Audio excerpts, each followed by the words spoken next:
ഞാനിപ്പോൾ ഉള്ളത് ഒറ്റപ്പാലത്താണ്. ഉച്ചയ്ക്ക് ഒന്ന് മന്ദഗതിയിലായ പോളിംഗ് പിന്നീട് അത്ര വലിയൊരു ശക്തി, അതായത് രാവിലത്തേതുപോലെ ഒരു ആളുകൾ കൂടുന്ന ഒരു സാഹചര്യം ഉണ്ടായിട്ടില്ല. പക്ഷേ മുണ്ടൂര് പോലുള്ള മേഖലകളിൽ, ഞാനിപ്പോൾ നിൽക്കുന്ന ഒറ്റപ്പാലത്താണെങ്കിലും മറ്റു മേഖല മുണ്ടൂര് പോലുള്ള മേഖലകളിൽ നിരവധി ആളുകളുണ്ട് എന്നുള്ളത് പറഞ്ഞുകൊണ്ട് അവിടുത്തെ ആളുകൾ വിളിക്കുന്നുണ്ട്. പക്ഷേ ഈ ഒറ്റപ്പാലം മേഖലയിൽ ഇപ്പോൾ ഉള്ള ഈ ബൂത്തുകളിലൊന്നും വലിയ ആളൊന്നുമില്ല. 4-5 പേർ ബൂത്തുകളിൽ ഉണ്ട് എന്ന് തന്നെയുള്ളൂ. വളരെ മന്ദഗതിയിലാണ് നീങ്ങുന്നത്. പക്ഷേ പട്ടാമ്പി, അതോടൊപ്പം തന്നെ മലമ്പുഴ, പാലക്കാട് നിയോജക മണ്ഡലങ്ങളിലൊക്കെ തന്നെ, ഒറ്റപ്പാലം മണ്ഡലങ്ങളിലൊക്കെ തന്നെ വിവിധ മേഖലകളിൽ കനത്ത പോളിംഗ് രേഖപ്പെടുത്തുന്നുണ്ട്. ഷൊർണൂരിൽ 59% പോളിംഗ് രേഖപ്പെടുത്തുന്നുണ്ട്.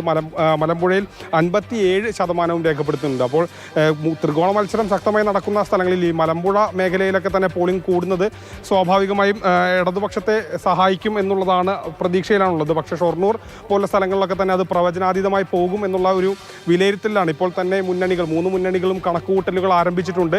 അവർ എല്ലാവരും തങ്ങൾക്ക് അനുകൂലമാണ് എന്നുള്ള ഒരു രീതിയിലൊക്കെ പറയുന്നുണ്ട്. ഒരുപക്ഷെ 70 കഴിഞ്ഞ തവണ പോയതുപോലെ തന്നെ 70-ന് മുകളിലേക്കൊക്കെ പോളിംഗ് ശതമാനം ഉയർന്നാൽ അത്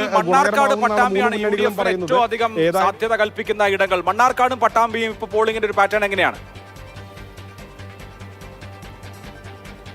പട്ടാമ്പിയിൽ 50.28%, മണ്ണാർക്കാട് 52.85% ഇപ്പോൾ രേഖപ്പെടുത്തിയിട്ടുള്ളത്. സ്വാഭാവികമായും ഈ മണ്ണാർക്കാടൊക്കെ കൂടുതൽ UDF-ന് അനുകൂലമായിട്ടുള്ള ലീഗ് വോട്ടുകളൊക്കെ തന്നെ നിരവധിയുണ്ട്. അതുകൊണ്ട് തന്നെ മണ്ണാർക്കാട് പോളിംഗ് ശതമാനം ഉയരുന്നത് സ്വാഭാവികമായും UDF-ന് അനുകൂലമാക്കാനുള്ള സാഹചര്യമാണ് സാധാരണ കണ്ടുവരാറ്. പട്ടാമ്പിയിൽ ഇപ്പോൾ 50.28 ആണുള്ളത്. ഇനി ഏകദേശം 1 മണിക്കൂർ കുറച്ച് അല്ലെങ്കിൽ 1.5 മണിക്കൂർ മാത്രമേ ഇനി മുന്നിലുള്ളൂ.